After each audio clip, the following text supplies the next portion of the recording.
ونستعينه ونستغفره ونؤمن به ونتوكل عليه ونعوذ بالله من شرور أنفسنا ومن سيئات أعمالنا من يهده الله فلا مضل له ومن يضلله فلا هادي له ونشهد أن لا إله إلا الله وحده لا شريك له ونشهد أن سيدنا وسندنا وحبيبنا ومولانا محمدا عبده ورسوله صلى الله تعالى عليه وعلى آله وأصحابه وأزواجه وأهل بيته وسلم تسليما كثيرا أما بعد فأعوذ بالله من الشيطان الرجيم بسم الله الرحمن الرحيم واتل عليهم نبأ بني آدم بالحق إذ قربا قربانا فتقبل من أحدهما ولم يتقبل من الآخر قال لأقتلنك قال إنما يتقبل الله من المتقين صدق الله مولانا العظيم بارك الله لنا ولكم في القرآن العظيم ونفعنا وإياكم بالآيات والذكر الحكيم اللهم صل على محمد وعلى آل محمد كما صليت على إبراهيم وعلى آل إبراهيم إنك حميد مجيد اللهم بارك على محمد وعلى آل محمد كما باركت على إبراهيم وعلى آل إبراهيم إنك حميد مجيد بلغ العلا بكماله كشف الدجى بجماله حسنت جميع خصاله صلوا عليه وآله يا صاحب الجمال ويا سيد البشر من وجهك المنير لقد نور القمر بلغ العلا بكماله كشف الدجى بجماله حسنت جميع خصاله صلوا عليه وآله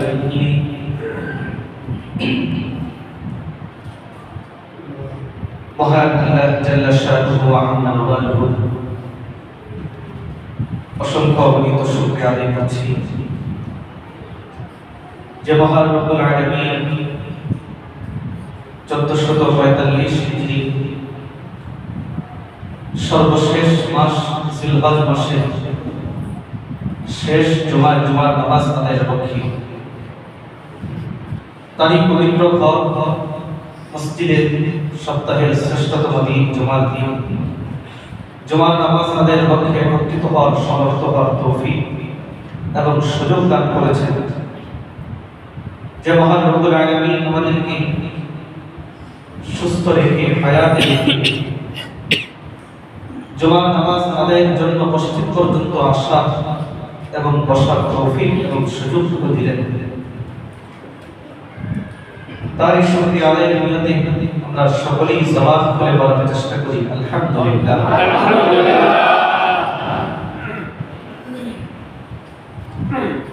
আজকের এই জুমায় আমি আপনাদের খেদমতে পবিত্র কোরআনে কারীমের সূরাতুল মাইদা এর 27 নম্বর আয়াতে কারীমা তেলাওয়াত করেছি। তেলাওয়াতকৃত এই 27 নম্বর আয়াতে কারীমা এবং পরবর্তী 4টি আয়াত, সর্বমোট 5টি আয়াত 27 থেকে 31 পর্যন্ত, এই 5টি আয়াতের মধ্যে আল্লাহ রাব্বুল আলামিন গুরুত্বপূর্ণ একটি বিষয় উল্লেখ করেছেন। এই 5টি আয়াতের মধ্যে আল্লাহ রাব্বুল আলামিন যে বিষয়টি আলোচনা করেছেন কিছুটা বিস্তারিতভাবে, তার সারাংশ, তার সারমর্ম হল এই: মানব ইতিহাসের পৃথিবীর সর্বপ্রথম হত্যাকাণ্ড, যে হত্যাকাণ্ড সংঘটিত হয়েছিল তার বিবরণ এবং এই হত্যাকাণ্ড সংঘটিত হওয়ার পিছনে কি কারণ ছিল এবং হত্যা পরবর্তী কিছু বিষয় আল্লাহ পাক রব্বুল আলামিন এই আয়াতগুলোর মধ্যে উল্লেখ করেছেন এবং এই বিষয়গুলোকে আল্লাহ পাক রব্বুল আলামিন ঘটনা, সংবাদ হিসেবে আখ্যায়িত করেছেন এবং রাসূল করিম সাল্লাল্লাহু আলাইহি ওয়াসাল্লামকে এই ঘটনা মানুষের সামনে প্রকাশ করা, বর্ণনা করা, মানুষকে এই ঘটনা শোনাতে আল্লাহ পাক রব্বুল আলামিন নির্দেশ দিয়েছেন। নির্দেশ দিয়েছেন কে?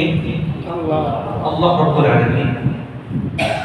আল্লাহ যদি কোনো ঘটনা পবিত্র কোরআন কারীমের মধ্যে বর্ণনা করেন, চাই সেটা নেককার মানুষের হোক অথবা বদকার মানুষের হোক, আমাদেরকে বুঝতে হবে ওই ঘটনার মধ্যে মুমিন বিশ্বাসীদের জন্য শিক্ষা রয়েছে। তো এই ঘটনার মধ্যে আমাদের শিক্ষা, আমাদের পথেও সে বিষয়টিও আপনাদের সামনে তুলে ধরার চেষ্টা করব। তার আগে আল্লাহ পাক রব্বুল আলামিন যে ঘটনাটি উল্লেখ করেছেন সংক্ষিপ্তভাবে এর বিবরণ আপনাদের সামনে তুলে ধরছি। যে ঘটনাটি আল্লাহ পাক রব্বুল আলামিন উল্লেখ করেছেন সেটি আমরা কম বেশি অনেকেই জানি। মানব ইতিহাসের, পৃথিবীর ইতিহাসের সর্বপ্রথম হত্যাকাণ্ড, যা আদম আলাইহিস সালামের প্রথম সন্তান দ্বিতীয় সন্তানকে করেছে। কোরআন কারীমের মধ্যে কে হত্যা করেছেন, কাকে হত্যা করা হয়েছে তার নাম স্পষ্টভাবে আসে, তবে মুফাসসিরিনে কেরাম উল্লেখ করেছেন যে হত্যাকারী হলো কাবিল আর যিনি নিহত হয়েছিলেন তিনি হলেন হাবিল।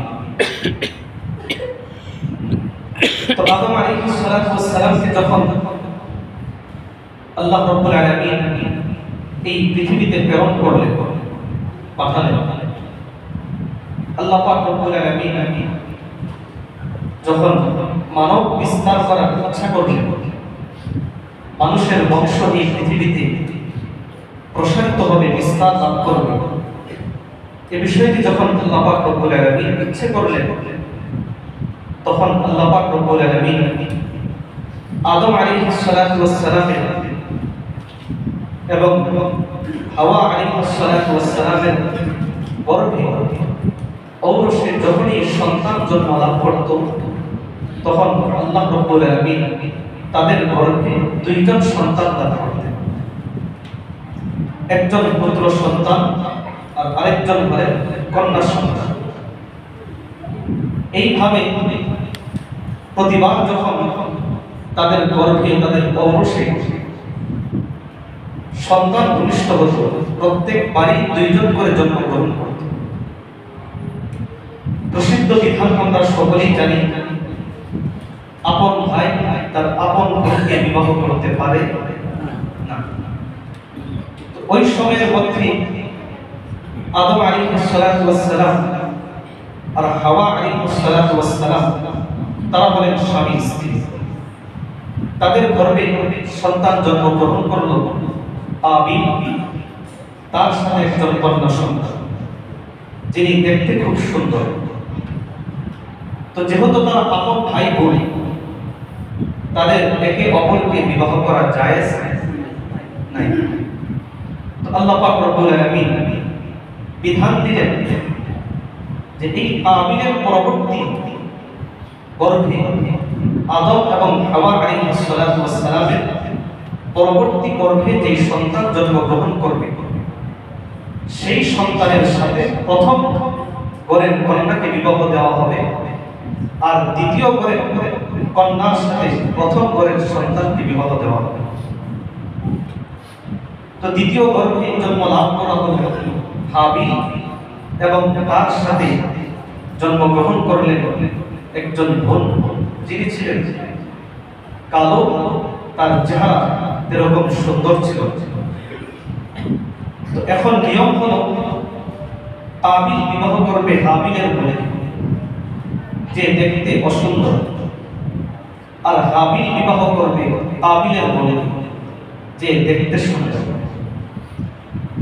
তো যখন এই বিবাহ দেওয়া বয়স হলো, ইচ্ছা আদম আলাইহিস সালাতু ওয়াস সালাম তিনি করলেন, তখনই তাদের মধ্যে মতানৈক্য, বাধা বিপত্তি চলে আসে। কাবিল সে বলল যে আমি হাবিলের বোন, যে দেখতে সুন্দর নয়, তাকে আমি বিবাহ করব, বরং আমার সাথে যে বোন জন্মগ্রহণ করেছে, যে দেখতে সুন্দর, তাকে আমি বিবাহ করব। আর হাবিল বললেন সুন্দর অসুন্দরের এখানে কোনো প্রশ্ন নেই, আল্লাহর বিধান আমাকে কাবিলের বোনকে বিবাহ করতে হবে, আর কাবিল আমার বোনকে বিবাহ করবে। অতএব আমি এই বিধানের উপর অটল এবং অবিচল থাকব, এই বিধান থেকে আমি সরে আসব না। তো আদম আলাইহিস সালাতু ওয়াস সালাম তিনি এই বিষয়টাকে সমাধান করার জন্য, এই দ্বন্দ্ব নিরসন করার জন্য তিনি তাদের মধ্যে একটা পদ্ধতি বলে দিলেন যে তোমরা দুইজনই কুরবানি করবে। হাবিল তুমিও কুরবানি করবে, কাবিল তুমিও কুরবানি করবে। যার কুরবানি আল্লাহর দরবারে কবুল হবে, তার পথেই গ্রহণযোগ্য হবে।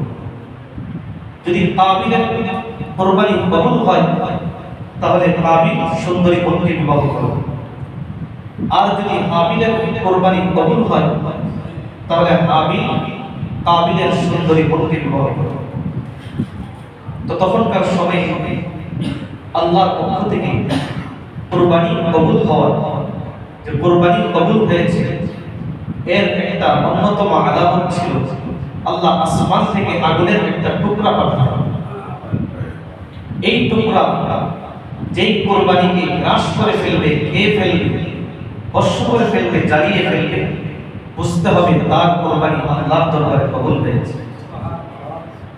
আর যার কুরবানি ওই আগুন পুড়িয়ে ফেলবে না, জ্বালিয়ে ফেলবে না, বুঝতে হবে তার কুরবানি আল্লাহর দরবারে কবুল হয়নি। তো হাবিল তিনি পশু লালন পালন করতেন, তিনি তখন একটি মেষ কুরবানি করলেন, দুম্বা। আর কাবিল সে চাষাবাদের কাজ করছে, সে তখন কিছু শস্য, কিছু কৃষি ফল আল্লাহর রাস্তায় কুরবানি করে। এই কুরবানি করার পর আল্লাহ পাক রব্বুল আলামিনের পক্ষ থেকে আসমান থেকে যখন আগুন প্রেরণ করা হলো, তখন আগুন দেখা গেল হাবিল যিনি সত্যের উপর ছিলেন তার কুরবানিকে গ্রাস করে ফেলেছে, আর কাবিল যিনি ন্যায় এবং সত্যের উপর ছিলেন না বরং অন্যায় দাবির উপর অটল এবং অবিচল ছিলেন, তার সেই কৃষি ফল আল্লাহর পক্ষ থেকে প্রেরিত আগুন ওই কৃষি ফলকে জ্বালিয়ে পুড়িয়ে শেষ করে দেয়। তো কার কুরবানি কবুল হয়েছে? কার কুরবানি? হাবিলের কুরবানি কবুল হলো, কাবিলের কুরবানি আল্লাহর দরবারে কবুল হয়নি। একে তো বোন বিবাহ করতে পারবে না, অপর দিক থেকে আদম আলাইহিস সালাতু ওয়াস সালাম তার অপর ভাই হাবিল তার সামনে স্পষ্ট হয়ে গেল কাবিল আল্লাহর কাছে সত্যের উপর নেই, যার কারণে আল্লাহ তার কুরবানি কবুল করেন। তো কাবিল তখন রাগান্বিত হয়ে খুবই ক্রোধের শিকার হয়ে সে হাবিলকে লক্ষ্য করে বলল,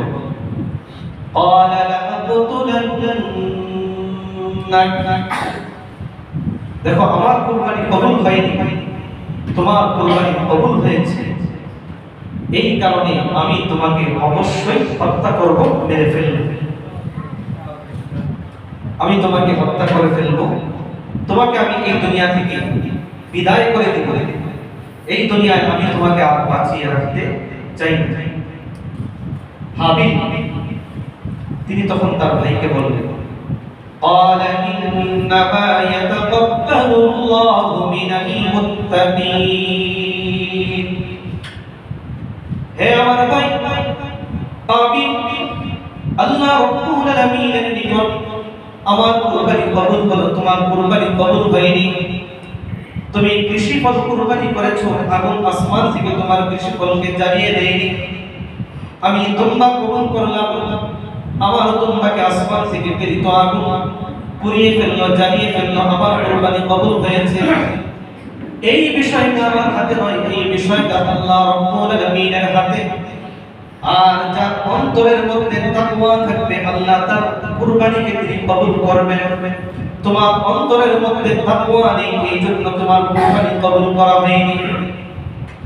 তোমার অন্তরের মধ্যে তাকওয়া নেই, তুমি অন্যায় দাবির উপর ছিলে, তুমি অসত্য দাবির উপর ছিলে, এজন্য আল্লাহ তোমার কুরবানি কবুল করেন।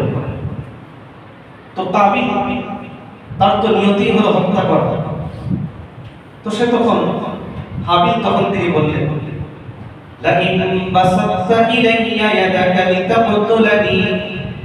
হে আমার ভাই কাবিল, যদি তুমি তোমার হাতটাকে আমার দিকে প্রসারিত করো আমাকে মেরে ফেলার জন্য, আমাকে হত্যা করে ফেলবে, আমাকে মেরে ফেলবে, মা আনা বিবাসিতি ইয়াদিয়া ইলাইকা লিআবতুলাক, আমি আমার হাত তোমার দিকে অগ্রসর করতে পারবো না তোমাকে হত্যা করার জন্য।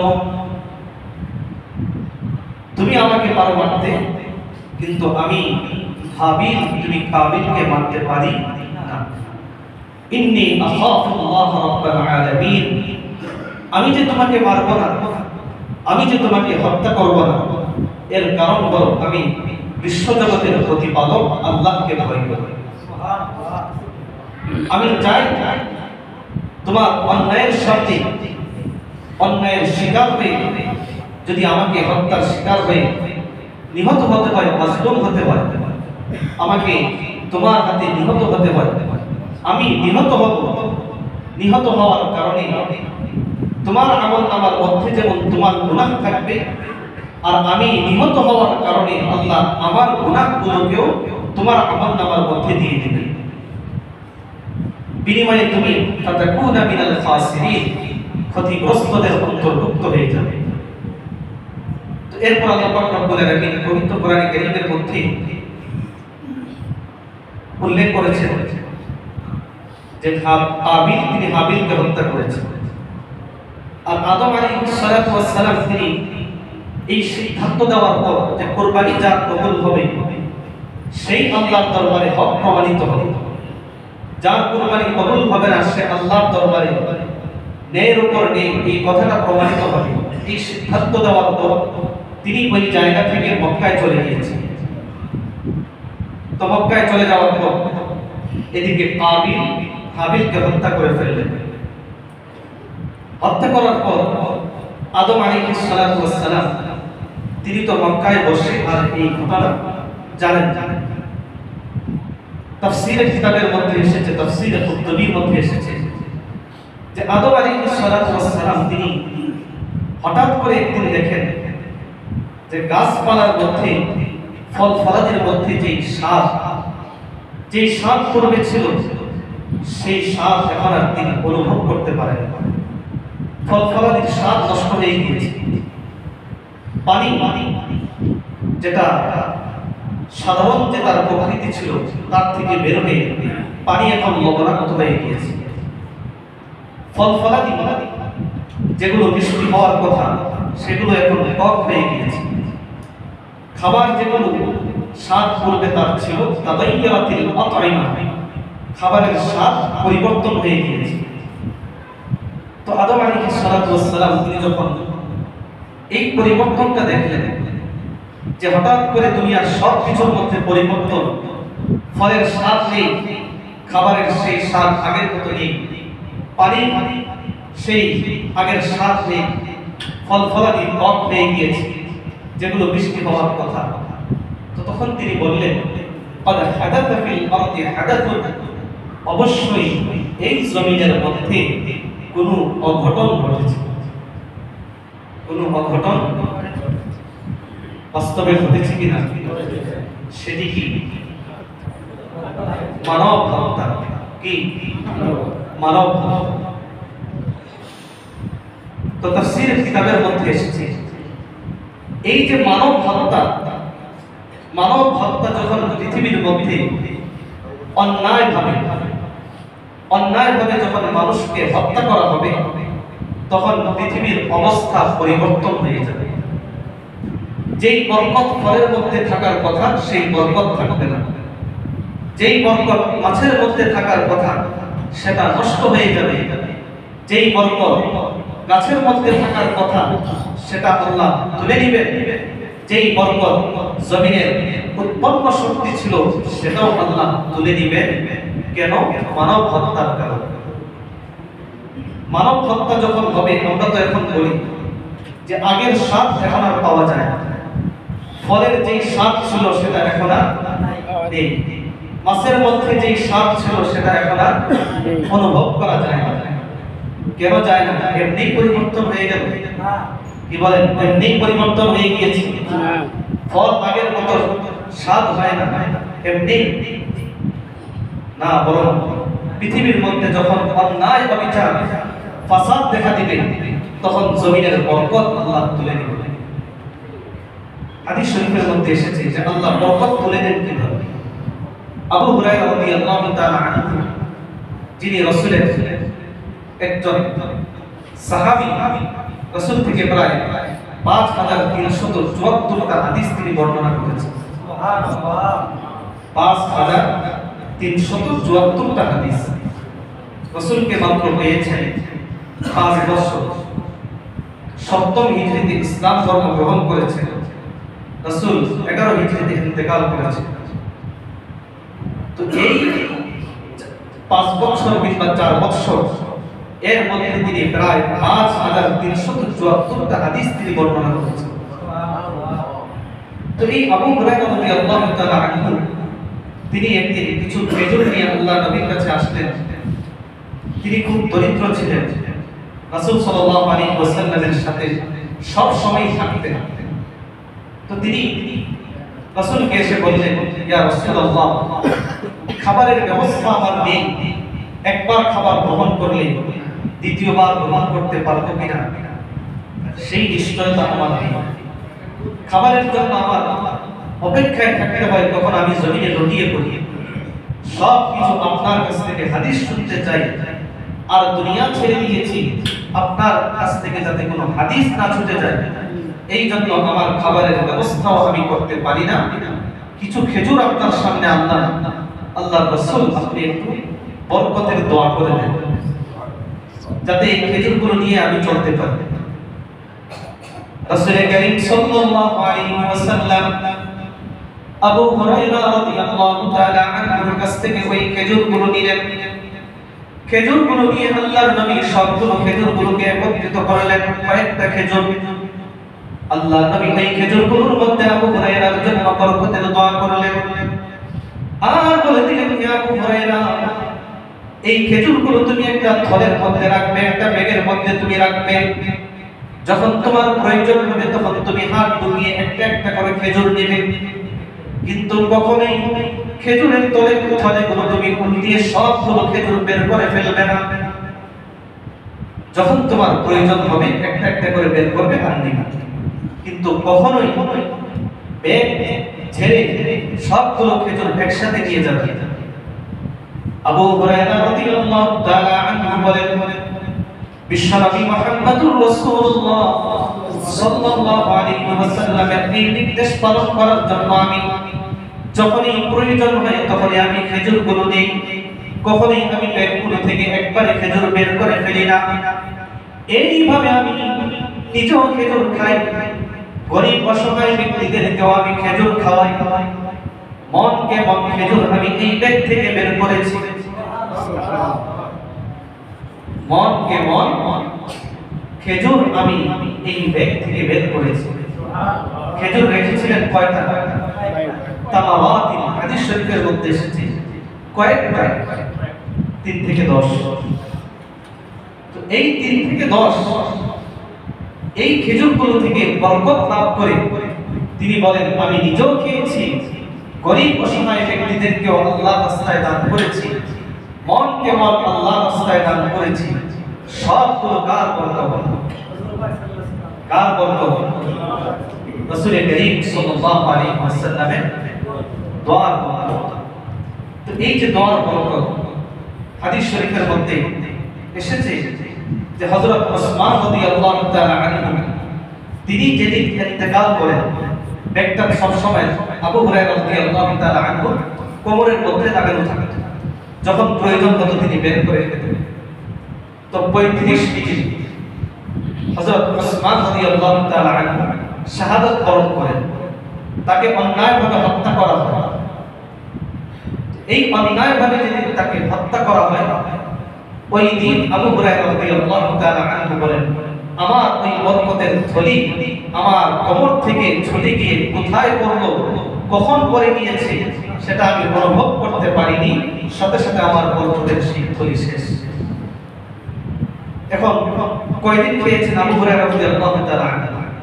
একটু হিসাব করে যদি আমরা দেখি যে রাসূল ইন্তেকাল করেছেন 11তম হিজরিতে, হযরত ওসমান রাদিয়াল্লাহু তাআলা আনহু তিনি শাহাদাত বরণ করেছেন 35 হিজরিতে। তাহলে ব্যবধান মাঝখানে সময় কত?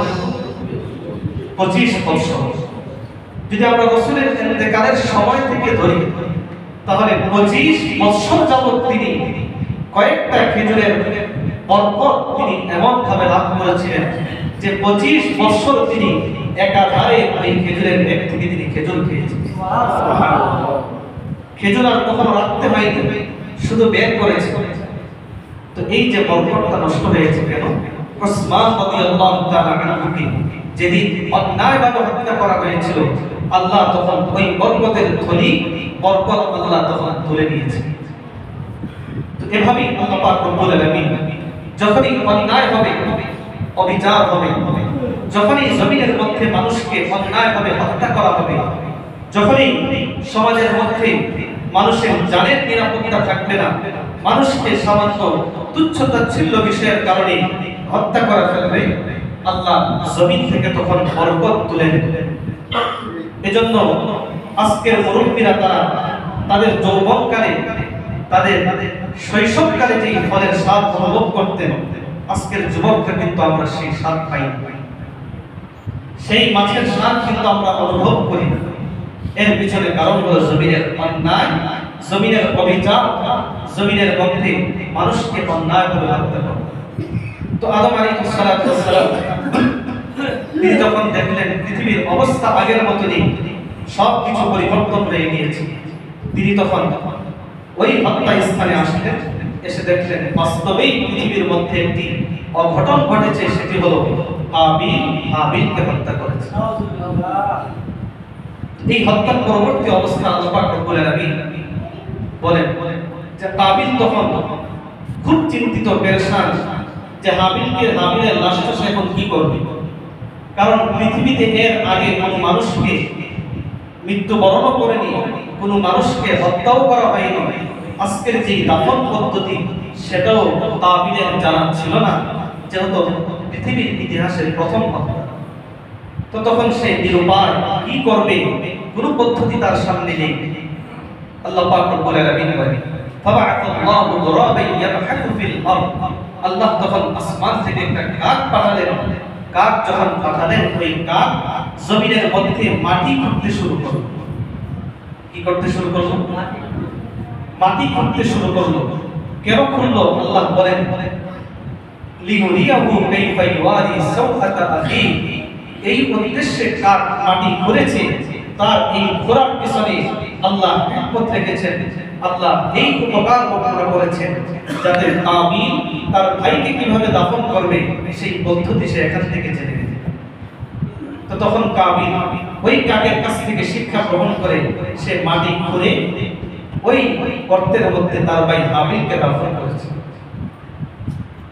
তো কাবিল তখন সে আফসোস করে বলতে লাগলো قال يا ويلتى أعجزت أن أكون مثل هذا الغراب, আফসোস আমার ভাইকে আমি হত্যা করলাম, কিন্তু এই কাকের মতো জ্ঞানী আমি হতে পারি না।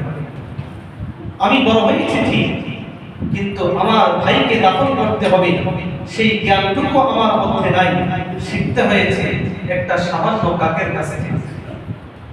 ফাসবাহা মিনাল খাসিরিন, আল্লাহ বলেন এই যে কাবিল হাবিলকে হত্যা করলো, এই হত্যা করার কারণে সে ক্ষতিগ্রস্তদের অন্তর্ভুক্ত হয়েছে। তো এই ঘটনা উল্লেখ করার পর এর মধ্যে থেকে দুইটি বিষয় আপনাদের দৃষ্টি আকর্ষণ করব।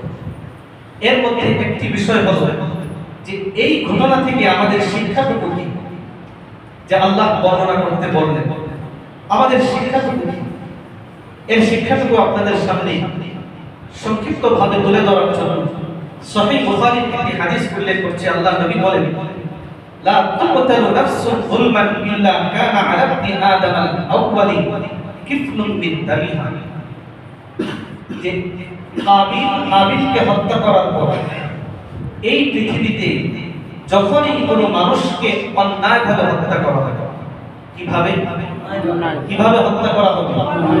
অন্যায়ভাবে, অবিচার করে যখন হত্যা করা হবে, কিয়ামতের আগ পর্যন্ত, ওই ঘটনার পর থেকে কিয়ামতের আগ পর্যন্ত অন্যায়ভাবে যত মানুষ হত্যা করবে, প্রত্যেকটা হত্যার গুনাহের একটা অংশ আদম আলাইহিস সালাতু ওয়াস সালামের ওই যে প্রথম সন্তান কাবিল তার আমলনামার মধ্যে যুক্ত হবে। তাহলে আজকে যদি কেউ অন্যায়ভাবে কেউ কাউকে হত্যা করে, তাহলে হত্যাকারী যে গুনাহের ভাগীদার হবে তার একটা অংশ কার আমলনামার মধ্যে যাবে? কার আমলনামার মধ্যে? ভবিষ্যৎ পর্যন্ত যারা হত্যা করবে কিংবা অতীতে যারা হত্যা করেছে, প্রত্যেকটা হত্যার গুনাহের একটা ভাগ কার আমলনামার মধ্যে যাবে? কাবিলের। এখন প্রশ্ন করতে পারেন যে পৃথিবীর ইতিহাসে ওই ঘটনার পর থেকে কিয়ামত পর্যন্ত যারা হত্যা করবে তারা তো হত্যা করার কারণে গুনাহগার হবে, ঠিক, কিন্তু কাবিল এই সকল হত্যাকারীদের যারা আজকে হত্যা করবে, কিয়ামত পর্যন্ত অন্যায়ভাবে হত্যা করবে, ওই হত্যাকারীদের হত্যার গুনাহের সওয়াব কাবিল নেবে কেন? কাবিলের কি দোষ?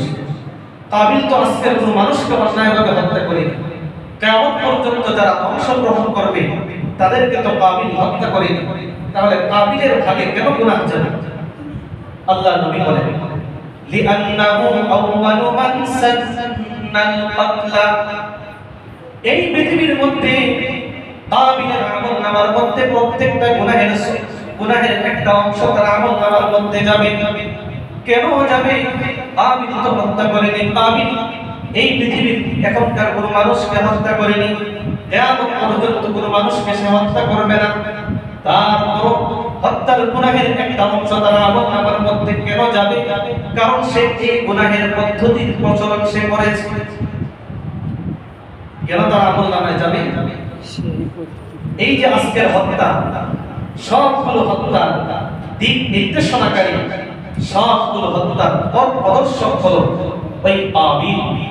যে হাবিলকে হত্যা করে পৃথিবীর মানুষকে দেখিয়েছে যে অন্যায়ভাবে একজন আরেকজনকে হত্যা করা যায়। তাহলে এই ঘটনার আলোকে মুফাসসিরিনে কেরাম, মুহাদ্দিসিনে কেরাম উল্লেখ করেছে যে একজন ব্যক্তি এমন একটা গুনাহ করলো যেই গুনাহের কারণে তাকে দেখে, তাকে অনুসরণ করে সমাজের আরো 10টা মানুষ ওই গুনাহটা করবে। তাহলে মুফাসসিরিনে কেরাম বলেন, গুনাহগার ব্যক্তি সরাসরি যেমন গুনাহের ভাগীদার হবে, তাকে দেখে, তাকে অনুসরণ করে বাকি যে 10 জন গুনাহ করবে, 10 জনের গুনাহের 10টা ভাগ ওই গুনাহগার ব্যক্তির আমলনামার মধ্যেও যাবে। আপনি একজনকে উদাহরণস্বরূপ মদ খাওয়ার জন্য দাওয়াত দিলেন, তো আপনার এই দাওয়াত দেখে যেই ব্যক্তি মদ পান করবে, ওই ব্যক্তি মদ পান করার কারণে তার যেই পরিমাণ গুনাহ হবে, সমপরিমাণ গুনাহ আল্লাহ ওই দাওয়াত যে দিবে, যে মদের ব্যবস্থা করে দিবে, তার আমলনামার মধ্যেও আল্লাহ পৌঁছিয়ে দিবেন। এজন্য হাদিস শরীফের মধ্যে নবী করিম সাল্লাল্লাহু আলাইহি ওয়াসাল্লাম ইরশাদ করেন, মান সান্না ফিল ইসলামি সুন্নাতান হাসানাতান, যে ইসলামের মধ্যে কেউ একটা ভালো কাজ করে গেল, ফাআমিলা বিহা বা'দাহু, যে এই ব্যক্তি এখন ভালো কাজ করার পর দুনিয়ায় সে নাই। একজনকে সে নামাজের দিকে দাওয়াত দিয়ে গিয়েছে, কিন্তু আজকে ওই দাওয়াত দানকারী ব্যক্তি দুনিয়ায় বেঁচে নাই। আল্লাহ নবী বলেন যে এই ব্যক্তির এই ভালো কাজ যারা অনুসরণ করবে, কিয়ামত পর্যন্ত যারা অনুসরণ করবে, এই ভালো কাজকারী ব্যক্তির আমলনামার মধ্যে আল্লাহ পাক রব্বুল আলামিন কিয়ামত পর্যন্ত তাকে দেখে, তাকে অনুসরণ করে যারা ভালো কাজ করবে, তার আমলনামায় আল্লাহ সেই সওয়াবটা পৌঁছিয়ে দিবেন। এখন যারা পরবর্তীতে আমল করবে, আল্লাহ তাদের সওয়াব কমিয়ে ওই ব্যক্তিকে দিবেন। এমন আল্লাহ নবী বলেন, মিন গায়রি আইয়ানকুসা মিন উজুরিহিম শাইউন, না তাদের আমলনামা থেকে আল্লাহ কিছু কমিয়ে ওই ব্যক্তির আমলনামায় দিবেন, এমন নয়। বিপরীত দিকে আল্লাহ নবী বলেন, ওমান সান্না ফিল ইসলামি সুন্নাতান সাইয়্যাতান, যে ইসলামের মধ্যে কেউ একটা ভালো কাজের প্রচলন করে গেল, খারাপ কাজের প্রচলন করে গেল, একটা অন্যায় কাজের প্রচলন সে করে গেল, আল্লাহ নবী বলেন, কানা আলাইহি বিসরুহা ওয়া বিসরু মান আমিলা মিন বা'দিহি, এই ব্যক্তির আমলনামায় ওই মন্দ কাজের গুনাহ যেমন যাবে, তাকে দেখে তার ওই মন্দ পদ্ধতি অনুসরণ করে যারা সমাজের মধ্যে, এলাকার মধ্যে মন্দ কাজ করবে, এই ব্যক্তি দুনিয়ায় না থাকলেও তার আমলনামায় গুনাহের একটা ভাগ চলে যাবে। এজন্য আল্লাহ নবী বলেছেন, ফাতুবা লিমান আলা ইয়াদাইহি মাফাতিহুল খাইর, যে ওই সকল ব্যক্তিরা খুবই সৌভাগ্যবান যারা সমাজের মধ্যে কল্যাণ কাজের চাবি হবে, অর্থাৎ যাদের দ্বারা সমাজের মধ্যে 1টি 2টি 3টি এইভাবে অনেক ভালো কাজ খুলবে। ওয়া মাওয়ালিকুল শার, ওই সকল ব্যক্তিরা বড়ই সৌভাগ্যবান যারা সমাজের মধ্যে মন্দ কাজ বন্ধ করবে, মন্দ কাজ বন্ধ করে দেবে। তো এই হাদিস এর আলোকে আমরা বুঝতে পারলাম যে একটা গুনাহ আমি করেছি, গুনাহটা আমাকে দেখে যদি আমাকে অনুসরণ করে, আমাকে পথ নিদর্শন মেনে যদি কেউ ওই গুনাহটা করে, তাহলে গুনাহের ভাগীদার আমাকেও হতে হবে। বিপরীত দিকে আল্লাহ নবী বলেছেন, কেউ যদি নেক কাজ করে আর তার এই নেক কাজটা দেখে যদি কেউ আরেকটা নেক কাজ করে, আল্লাহ নবী বলেন যে ওই নেক কাজের পুরস্কার আল্লাহ ওই ব্যক্তির আমলনামার মধ্যে দিয়ে দিবেন। হাদিস শরীফের মধ্যে এসেছে, নবী করিম সাল্লাল্লাহু আলাইহি ওয়াসাল্লাম বলেন, মান দাআ ইলা হুদান কানা লাহু মিনাল আজরি মিথলু উজুরি মান তাবিআহু লা ইয়ানকুসু যালিকা মিন উজুরিহিম শাইআ, যেই ব্যক্তি হেদায়েতের দিকে ডাকবে, ভালো কাজের দিকে ডাকবে, নামাজের দিকে ডাকবে, ওই ব্যক্তি ভালো কাজের দিকে ডাকার কারণে যারাই তাকে সারা দিয়ে ভালো কাজগুলো করবে, আল্লাহ রাব্বুল আলামিন সমপরিমাণ সওয়াব তার আমলনামায় দিয়ে দিবেন। সুবহানাল্লাহ। কাউকে নামাজের দাওয়াত দিলেন, নামাজ সে পড়তো না, আপনার এই দাওয়াতের কারণে এই ব্যক্তি যতদিন নামাজ পড়বে, ফরজ হোক নফল হোক, আপনার এই দাওয়াতের কারণে আল্লাহর দরবারে যত সিজদা সে করবে, আল্লাহর কাছে যতবার সে মসজিদে আসবে, আল্লাহর কাছে যতবার সে মুনাজারি করবে, প্রত্যেকটা একটা সওয়াব সমপরিমাণ সওয়াব, অর্থাৎ সে এক ওয়াক্ত নামাজ পড়লে যে সওয়াব পাবে, আল্লাহ আপনার আমলনামার মধ্যেও সেই পরিমাণ সওয়াব দিয়ে দিবেন। সুবহানাল্লাহ। আপনি কাউকে মসজিদ পর্যন্ত নিয়ে আসলেন, ইসলামের একটা বিধান শিখিয়ে দিলেন, নামাজ কিভাবে পড়তে হয়, তাকে দ্বীনের পথে নিয়ে আসলেন, এই ব্যক্তি আপনার এই দাওয়াতের কারণে যত ভালো কাজ করবে, আল্লাহ পাক রব্বুল আলামিন সকল ভালো কাজের সওয়াব আপনার আমলনামায় দিয়ে দিবেন। আপনি দুনিয়ায় থাকলেও পাবেন, কবরে চলে গেলেও আপনার আমলনামায় অটোমেটিক সেটা যুক্ত হতে থাকবে। আল্লাহ নবী এরপরে বলেন, ওয়ামান দাআ ইলা দালালাতিন, কেউ যদি হেদায়েতের দিকে না ডেকে গোমরাহির দিকে ডাকে, পথভ্রষ্টতার দিকে ডাকে, আল্লাহ নবী বলেন, কানা আলাইহি মিনাল ইসমি মিথলু আতামি মান তাবিআহু লা ইয়ানকুসু মিন আতামিহি শাইআ। ওই ব্যক্তির আমলনামার মধ্যে আল্লাহ পাক রব্বুল আলামিন নিজের গুনাহ তো দিবেন, পাশাপাশি তার এই দাওয়াতের কারণে যারা গুনাহের মধ্যে শরীক হবে, প্রত্যেকটা গুনাহগার ব্যক্তির সমপরিমাণ গুনাহ আল্লাহ ওই ব্যক্তির আমলনামার মধ্যে দিয়ে দিবেন। তো আদম আলাইহিস সালাতু ওয়াস সালামের ঘটনার মধ্যে আমাদের জন্য যে শিক্ষাটা ছিল, তার মধ্য থেকে একটি গুরুত্বপূর্ণ শিক্ষা হলো এই, আমরা ভালো কাজের দিকে পথ প্রদর্শক হব। পারবো তো ইনশাআল্লাহ? ইনশাআল্লাহ। আমরা ভালো কাজের দিকে মানুষকে দাওয়াত দিব, মন্দ কাজের দিকে আমরা মানুষকে কখনো দাওয়াত দিব না। যদি ভালো কাজের দিকে দাওয়াত দিই, আমি হয়তো আমল করব, আমি হয়তো একদিন দুনিয়া থেকে চলে যাব, কিন্তু যারাই আপনার এই দাওয়াতের কারণে আল্লাহর বিধান পালন করবে, আপনার আমলনামায় সেই সওয়াবটা যুক্ত হতে থাকবে। আপনি হয়তো কখনো বিছানায় শায়িত হয়ে যাবেন, নামাজ পড়তে পারবেন না, সেই শক্তি আপনার নেই, কিন্তু তখন আল্লাহ পাক রব্বুল আলামিন যারা নামাজ পড়বে আপনার দাওয়াতে, যারা আল্লাহর বিধান মানবে আপনার দাওয়াতে, আপনার আমলনামার মধ্যে আল্লাহ সেই সওয়াব দিয়ে দেবেন। ঠিক ততটুকু আমাদেরকে লক্ষ্য রাখতে হবে, আমরা যেন গুনাহের দিকে দাঈ, গুনাহের দিকে আহ্বানকারী না হই। আমার কোনো কাজ যেন এমন না হয় যে আমার কাজ দেখে আমার সন্তান শিখে, আমার এই কাজ দেখে যদি আমার সন্তান শিখে, আমার কোনো বদ কাজ দেখে যদি আমার সন্তান এই বদ কাজের প্রশিক্ষণ পায়, আমার এই সন্তানের গর্ভে ঔরসে যত সন্তান জন্মগ্রহণ করবে, কিয়ামত পর্যন্ত তার কাছ থেকে যারাই শিখবে, পিতা হিসাবে আমার আমলনামার মধ্যেও তার গুনাহ যুক্ত হবে। এজন্য আমরা আমাদেরকে এই ঘটনা থেকে সংক্ষিপ্ত একটা শিক্ষা নিতে হবে।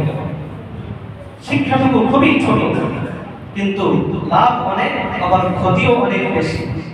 লাভ এমন কিয়ামত পর্যন্ত চলতে থাকবে, ক্ষতিও এমন কিয়ামত পর্যন্ত চলতে থাকবে।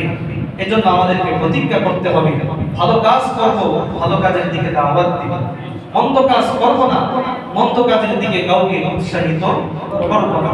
আল্লাহ পাক রব্বুল আলামিন আমাদের সকলকে তৌফিক দান করেন, আমিন। আমাদের সকলেরই